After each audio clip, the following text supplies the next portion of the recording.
What's a day look like for you in Austin, Texas? For me, bring my kids to school and then procrastinate and then pick them up from school.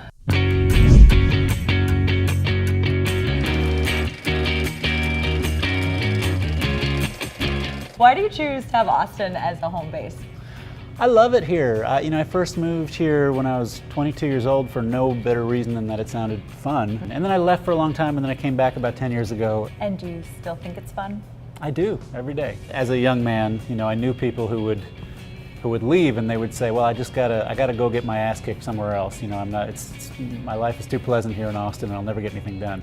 And I can relate to that, but I think even as a young person, I had no particular desire to get my ass kicked, and I really don't now. Yeah. It gets kicked plenty enough at home. So your latest project, Support the Girls, where was that idea born? Well, it takes place in one of these highway side kind of Hooters-esque restaurants. I probably went into one about 10 years ago.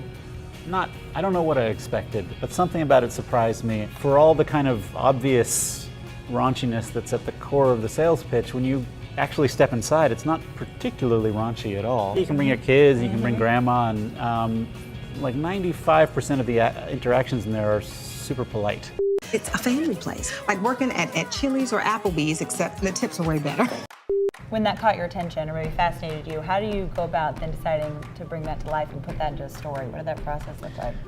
It was some years, it was something that lived in the back of my head for a while. At one point, I'd had a kind of version of a TV pitch, and it didn't go anywhere, which ultimately felt like a blessing, because once I can put it into movie form, where I'm allowed to end it, then I know what the story is. Yeah. TV is hard for me. I get confused by stories that don't end. What about Regina Hall? What was that conversation like when you approached her about this project?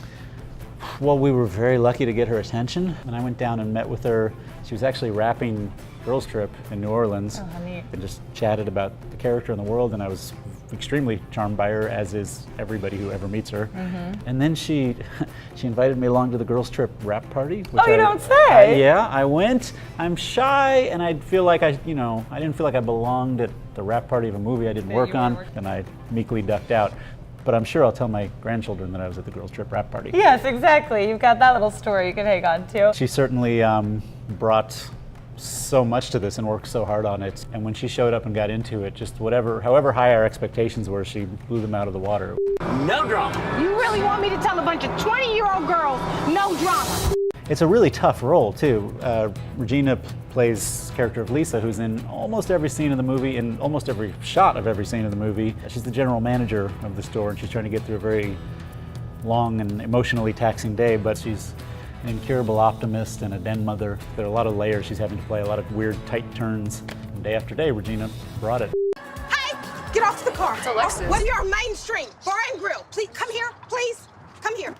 I love the term incurable optimist. What do you think are some lessons from Lisa and the movie that people could relate to their own lives, even if they've never stepped foot in a restaurant of this nature? I mean, for me, it's almost a movie more than anything else about working. If you've ever had a job, and you're working right now. Didn't feel like work though. I know. Fun to hang out with. Well, thank you, thank you. But if you've ever had a job that does involve performing, if just showing up and pretending you want to be there can be a job in and of itself. This is a person who always wants to do the best for everybody, always wants to take care of everybody, and it gets her in trouble over and over again. And I think we all know people like that too. Let's get in and go.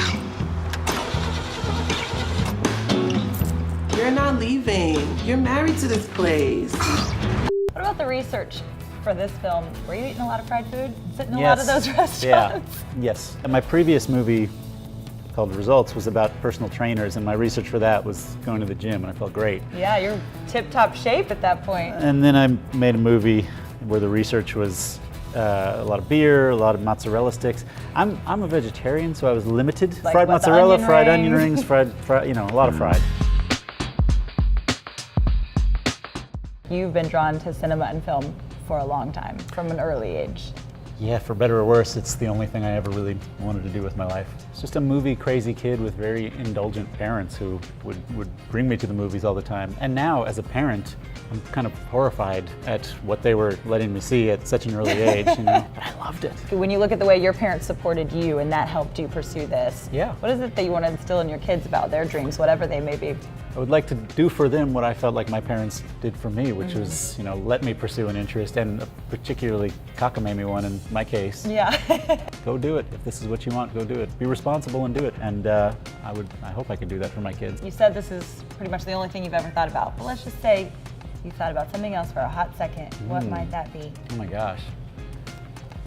Well, can I cheat? I mean, you know, if I could be talented at anything else, give me a great voice and I'll go be a great singer. That sounds good to me. See, I feel the same way. Right? I have always wished for the gift of song. I have shut down many karaoke bars. It's not. I believe karaoke is different talent than singing. I'm not. To be clear. Okay, I'm not trying to equate them. Very fair. What is on the horizon for you that you were excited about? I got a crazy job working for Disney, and I wrote some drafts of their Lady and the Tramp remake, which I'm not directing, so I'm just very excited to just sit down and see it and see what they do with it, but I have no clue what's gonna be next. It's very exciting to have the freedom, and of course it's terrifying, so who knows. And that's life, right? So we'll just take it a day at a time. Andrew, thanks so much. Cheers to you. Thank you so much.